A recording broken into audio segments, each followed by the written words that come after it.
Hey, what's up, Roxstars? It's Rox, and I am coming to you today with the review for Real Housewives of Atlanta, Season 9, the season finale. Yes! Oh my god, this is the only fucking show that lasts a fucking half of a year. 6 fucking months. I know that's 3 fuckings in a row, y'all. Bitch, that means I'm so over it. Oh my god. We got 4 weeks of reunion, so that's another month, but at least we are out of new material. It'll be new full of fucking niggatry, but at least it'll be shit that we thought that we knew about y'all. Anyway, it's all done and I'm happy. Okay, so the review. Let's get to it, shall we? Alright, you guys, let's get Porsha and Kandi out the way first. Porsha. She and her sister go and visit their father's grave. Mr. Hosea. Is he the junior? Yeah, I think he was a junior. You guys know her grandfather was the civil rights activist Hosea Williams, and her father, she and her sister shared together. They had different mothers. So as they were growing up, there was some issue there. As these blended households can go, the sisters didn't get to, you got to split your time up between families. So, I understand how it goes, child. We can't get all into that, okay? But anyway, it was a touching enough scene. They went to go visit the father's grave. Just sat there and talked to him. Porsha says she realizes that her father would be displeased with the fact that she is just trying to have some makeshift baby. Not makeshift. But, she's trying to have a makeshift family. That she doesn't necessarily, in love with Todd, and her just trying to have a baby out of the blue is not the best way to go. This was her come to Jesus moment, I guess, her realization that the way that she's been doing things is probably not the best way. But, they assure their dad that they are best friends now, even though it might not have been that way for them growing up, and that they're just trying to make him proud. So it was a touching enough scene. Then as far as Kandi, okay, so we saw at the beginning of the season the dramatics with Kandi and her ignorant ass baby father, Block. Actually, we didn't have much interaction with him. It was more with the girlfriend. She talked to him on the phone, but if that didn't tell you that the motherfucker is stupid, then I know something, okay? He is retarded. I don't know what other insulting words. I can come up with a whole bunch of them. A bitch ass nigga, a motherfucker. He is just really the worst. I just don't like him because he's ignorant. And anyway, we're not going to sit here with a bash moment on Block, but I will just say that Kandi and little Riley, they go and have lunch with Block. Okay, now Kandi says he has been reaching out to Riley a little bit more, so we are going to her favorite place. See if they can come to some agreements and try to get this relationship back on track. Okay, now Riley, the whole time she just sort of like she was so scared. Okay, it actually is not even a laughing moment. It's really sad that a child feels this way about their own flesh and blood. Their own father has lived in the same city as them. I get it. Parents have all kind of fucking drama. They don't get along and all of that. But I just always feel that parents should make every effort and opportunity that is available to them to have a relationship with their child. I understand that it is hard when the child is little, but when you get to Riley's age, it is definitely not impossible. You get their phone number.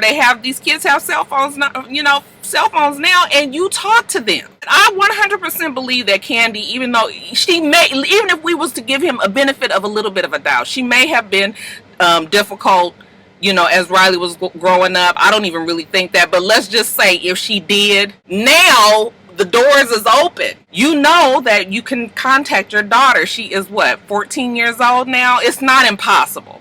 And I know everybody always says that Riley is huge and all of that, but if you didn't realize yesterday that Riley is still a child, and if your heart didn't go out to her, because like I said, nobody should be afraid of their son, father. And she is afraid of Block. Okay, when he got there, he just like, what's up? What's going on?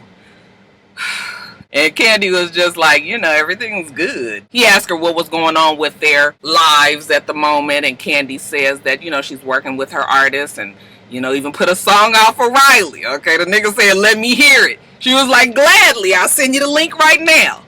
Okay, so we get Riley's song, better late than never is what they say. He's listening to it and he's just like listening to the words, and it ain't making him sound all that good. He's like, oh, who wrote this? I just took what she said and just put it on the paper for her to sing. Kandi was like, don't blame that shit on me. But of course, he's ignorant. And he thinks that that's what Kandi thinks, okay? He was calling her the translator. He even had the nerve to say that Riley is brainwashed. And I was just like, oh my God. There really is people that think like this. Just be in so much fucking denial. Remember I told you about that terrible boyfriend who didn't realize that they were so terrible back when when you was in a relationship with them? That is block. I mean, like, how do you think that you've been in contact with your child when your motherfucking ass hasn't? Talking about that Kandi needed to be the one to put her up to calling him. And okay, even if Kandi should say you should call your father, when you know it ain't happening as the damn daddy, then you should be making an effort to do it as well. You just see, I just can't stand a pass buck motherfucker, okay? That's what the hell he is. Add that to that list. Anyway, Kandi says, I'm gonna give you a little space, let you guys sit and talk. So he was just like, so what's going on with you? You trying to act like I don't have a relationship with you? And she was just like, you don't really. He was like, it's not true. I was there when you were born. I was there in the hospital and everything. Ask your mama. But did you sign the birth certificate? No. I was glad she said something. All right. And that probably took a lot out of her just to get that out. I mean, because she's trying to maintain some sort of respect for this man because he's an elder. Not even the fact that he's her father. But, he was just like, oh, okay, well, I'm here now. When Kandi came back, again, he was just going on with that translator, brainwash shit. Okay, but Riley was just like, I just want to make it clear I'm not brainwashed at all. Yes, the child is not brainwashed. We have all watched this go down for the last few years. We have watched that girl grow up. And you should fucking be ashamed of yourself, Block. He is so disgusting. I don't care what anybody says. He is a fucking asshole. And then this Chateau Sheree housewarming. Okay, now they saved it to the finale. Okay, I guess we should have known that they would, because if they did it earlier in the season, then we would have to have seen Sheree living in the fucking house. And we know she don't live in the house, okay? It's too bad, because I swear I thought she was living in the house. I told you guys that people have said that they have been there and visited, and it is quite the grand spectacle, that it is beautiful. I've heard that quite a few times. So while she's not necessarily living in the house, she definitely is giving tours. She's sneaking folks in on the low, obviously, but look, I don't know why she has to fake the funk so much. I mean, I see why she has to fake the funk, because we've been, like she said, it's been 5 years in the making, right? Still not in the house. That is Sheree's whole MO, is that she lies about this house. It's ridiculous now. It really is, especially after you act out this whole long thing on camera. And then, when we in the blogs and in real life today, we know that she's still not in that fucking house. And now they're trying to get her to sell the house. I don't know how they're going to do it. It's the mama's house. But I guess there may be some legal ways that they can force her to try to sell this house, because she hasn't been paying her contractors. Now, we done already talked about all of that, okay? But, she's getting ready for this housewarming. She says that everything has to be over the top. Okay, Sheree doesn't do anything small. All right, bitch, you've been doing that condo for 5 fucking years. All right, but that's neither here nor there. She's fussing at the people because it gets down to the wire and her appliances aren't there. The guy was just like, I don't know where they got him from. He was just like, yeah, it didn't deliver. He was looking all stupid. She was looking at him like, what? What you mean it didn't deliver? Girl, you knew them damn appliances wasn't delivering. You wasn't spending all this damn money for some appliances to be sitting up in some house that ain't nobody living in, right?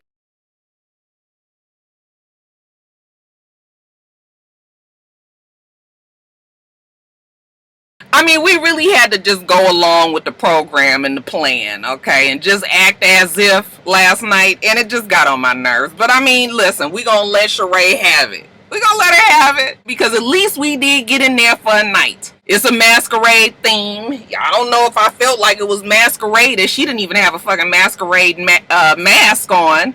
But it's a masquerade theme party, as they're delivering furniture down to the very last few hours before the party is gonna get started. Look, they get it all set up, and it is that night, okay? She's got the like, can you call it the bad signal of Chateau Sheree on the fucking wall?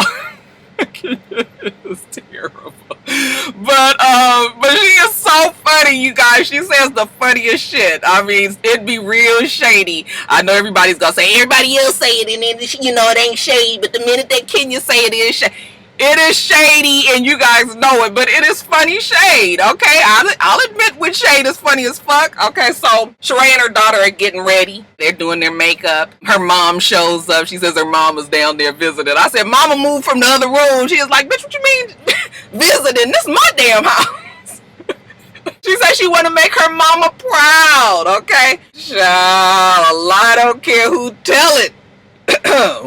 Ash, excuse me. But whatever. Okay, again, we playing along. Alright, the guests start arriving. Porsha comes and, she says that it is beautiful. Kandi comes and she says that it is beautiful. She's in love with the chandelier. Alright, I loved it. You guys remember, I know you guys won't remember Hollywood Shuffle, but it... Anyway, y'all, I just remember her name was Chandelier.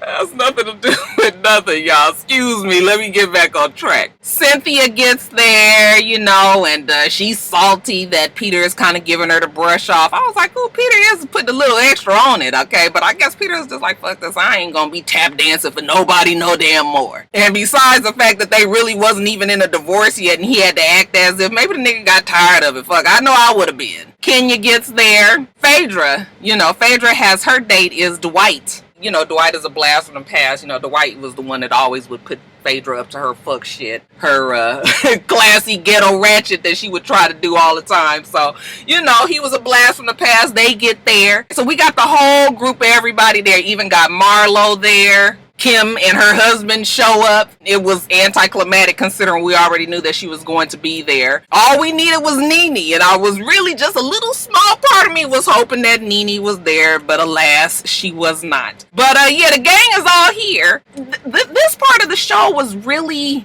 it just felt like they was jamming a whole bunch in at one time. Oh, I forgot to add that Lisa Wu was there, so that's why I said the gang is all there. Sheree said that her and Lisa have kept in touch. Her and Kim have kept in touch, even though, she tried to pull Kim's wig off back in 2009. She was in the wedding 2012, so it was all good. I didn't even realize she was in the wedding. I don't watch Kim's show. But I was cracking up when Sheree said that she was glad that Kim, found a babysitter for all her fucking kids. So I said, girl, Kim is there for a check, not for your ass. I really hope they bring Kim back next season because Kim definitely can hang with these bunch of girls. Now, Kenya and Kandi. Kenya says that she has to go to the bathroom. You can already tell that Kenya has that mischievous way that she's about to try to get into some shit. She must have probably peeped that there was security standing at that basement stair. And the minute that them motherfuckers walked away, honey, she was like, come on, Kandi, we going downstairs. Is the bathroom down here? That big ass house, I know it had to be a bathroom on the floor that they was on, but she go down there, she's like, oh my God, she said her house was more finished than mine. I was like, Kenya, don't even try it. Just like Kandi said, there's plenty of people out here in Atlanta who have huge basements that are unfinished. Okay, I have a friend who has a party in her basement every year for her birthday, and she has an unfinished basement, and who cares? Okay, everybody still goes to the party and have a good time down there, so it's not like that's an unheard of thing, okay? Especially when you got all the shit that you got to be taking care of above ground. Fuck that below for a minute right now, okay? So Kandi was just like, that's no big deal. But while they down there, child, I can't remember what Sheree's friend was, but honey, she was so mad. She was like, who told y'all to come down here? You ain't supposed to be down here. I said, oh God, here goes Sheree's guard dog. That bitch probably was the one that was sitting at the stairs and they had to miss them slip down there. They go upstairs and honey, she go and tell Sheree they was downstairs, them too. Sheree was like, who was downstairs? Who would go down there unless they was trying to be messy and shady? Get some shit started. I was like, Kenya. Kandi was just like, you know how it is when you get in trouble, you done did some shit you weren't supposed to do. You just be standing over there like, I ain't gonna say nothing. If anything, they got it on camera that Kandi was trying to act like it was no big deal. But, Sheree was mad.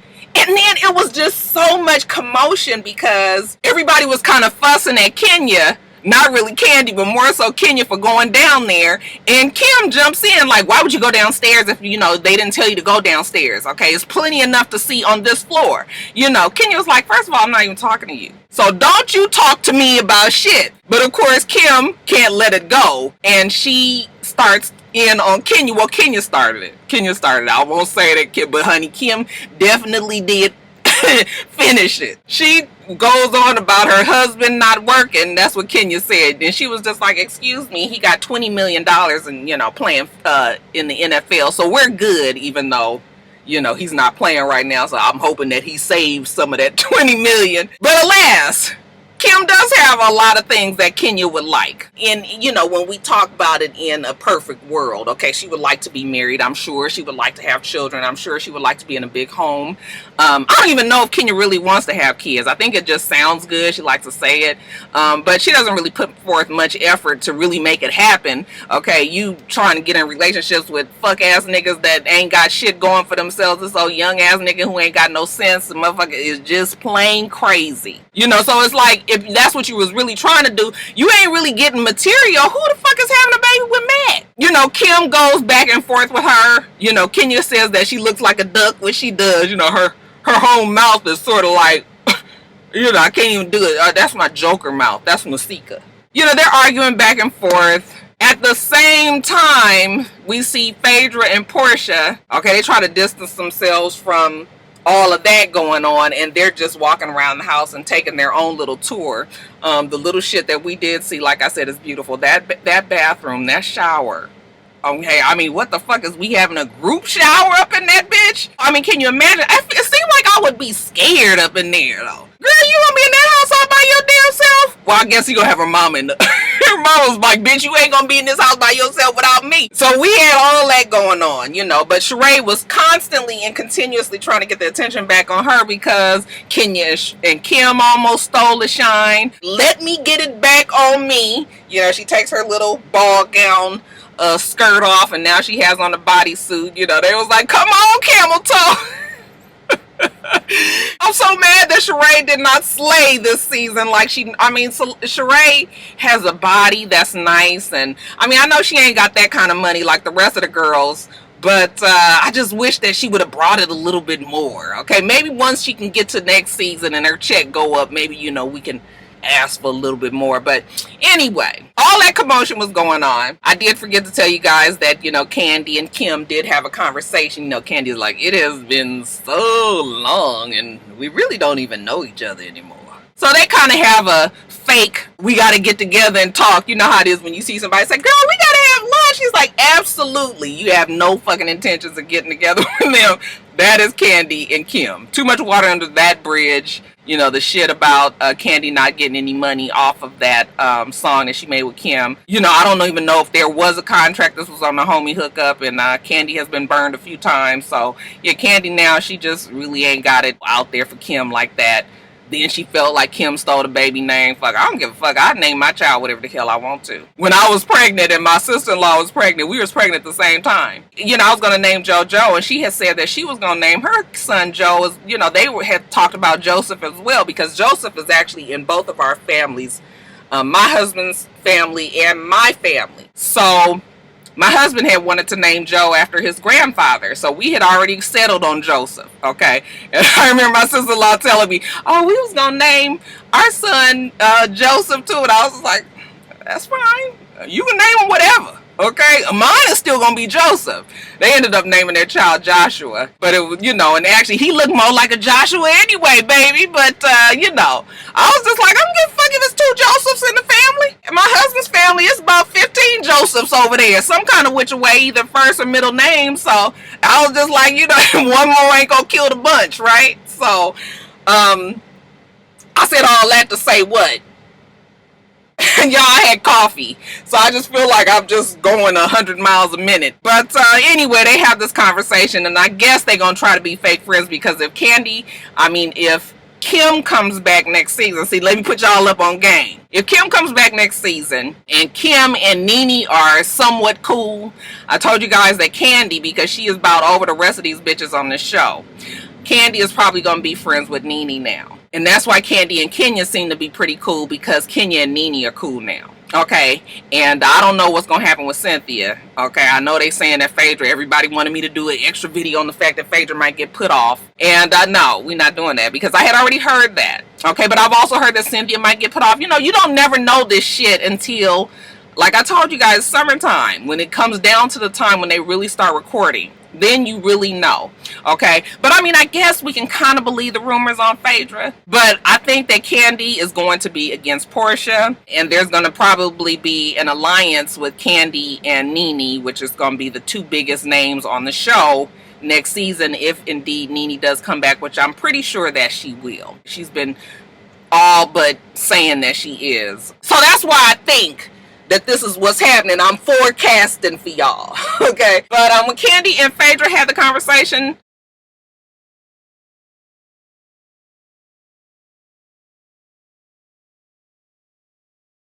Kandi apologizes for having the girl come out straight out before, you know, Phaedra could even get on her about that, because Phaedra had been told Porsha, when Porsha told Phaedra that Cynthia had been told her that the girlfriend came to the opening of the OLG, when Porsha told Phaedra, she was just like, I'm about ready to knock somebody's head off. I said, bitch, where? I know you don't think you fixing to knock Candy's. That bitch is Tri-Cities. Okay, she will fuck Phaedra up. Okay, not the Southern Belle. Child, stop it. Try to act like you was gonna do something. I mean, Kandi is not gonna fight Phaedra. It would really have to go far for that, but you know, let's just keep it real. Now, I like the fact that Kandi apologized to her right off the bat. Okay, kind of took some of the steam out of Phaedra's fight, but Phaedra still, you know, was holding tight to it. She was just like, me and Kandi is not friends. We not never gonna be friends, okay? So then Kandi asked her about this whole shit with Johnny. Were you the one that gave him the advice about suing me? And, you know, Phaedra, she give her some bullshit about client confidentiality and how she not supposed to say shit, but she don't know Johnny. They not friends, okay? She not trying to take him around. I was just like, bitch, you are blatantly lying. No, we didn't watch you do it on the show. Stop it. I don't understand what. When we actually see it with our eyes, what is the purpose of you sitting up here lying to her because you don't want to be confronted about it? But just a minute ago, you said you was about ready to knock some heads off. Okay, let's get this shit out in the open. See, that's the reason why I actually believe the reunions, even though they be so draining, as opposed to Love and Hip Hop and, you know, the whole VH1 reality show shit. Bravo makes it a point to try to get to the bottom of some of these issues. And the fact that Phaedra is sitting up there lying, that is why they're saying that Phaedra is getting kicked off of the show, because they are pissed at her for really carrying out Carlos King's agenda of lying on Kandi and Todd, supposedly because Todd and Carlos King fell out over Hollywood Divas, over some Escape biopic or biopic that is supposed to be coming out, and just a number of bad business decisions, I guess, that has been made between the two of them. So now they have decided that they are enemies, and so they're saying that Carlos fed Phaedra all of these lies about the Burress Tuckers, to the point where even Andy is over it. And you guys know that Andy loved Phaedra. He loves the kids, okay? And so for all this lying to have been happening, I guess we'll see it in the next 4 weeks. But the fact that everybody is just kind of over the fact that Phaedra just did so much blatant lying, okay? They saying that they got her put off the show, but we'll see. We will see. We will see. Okay, until it's confirmed from the show or from Phaedra, we just can't go by any of that just yet. And so then the last little parts that they said, it was really nothing. Okay, that let you know that ain't really nobody got too much shit going on right now. They said Phaedra's divorce was thrown out. Okay, as of now she's still married, even though she brought fake divorce papers to the fucking reunion. Ain't that some shit? They say OLG is open for Kandi. We've seen it all over Instagram, okay, and it is a hit with that 3-hour wait they have there. And they also say that Kandi is raking in dough from Ed Sheeran's song. You guys know that song that they took the melody of Scrubs. Is it Scrubs? Yeah, Scrubs. They took the melody of Scrubs, and Ed Sheeran has that song. What is it? Something of You. Shades of You or something like that. That's a hit. Kandi and Tiny are making some money, and more money, more money, more money. Cynthia and Peter are dating, okay, but not each other. They say that Porsha came out with a new detox called The Dump, and that she and Todd are really not a couple, which we already knew that. They say that Kenya has a PSA on domestic violence. I was like, that's all they put as her final little thing? That shit is shady. Like, everything else going on in your life, they gonna talk about a PSA about domestic violence. And then lastly, they had Sheree, who says that supposedly she's living in her home now, even though they don't believe that she is. And like she said in her speech, she didn't rely on no man to help her build that house. She didn't rely on nobody to help her build her house. I said her mom was over there just a size fuck like this. That's it, y'all. This bullshit is over. Reunion 4 weeks coming up, y'all. Get ready.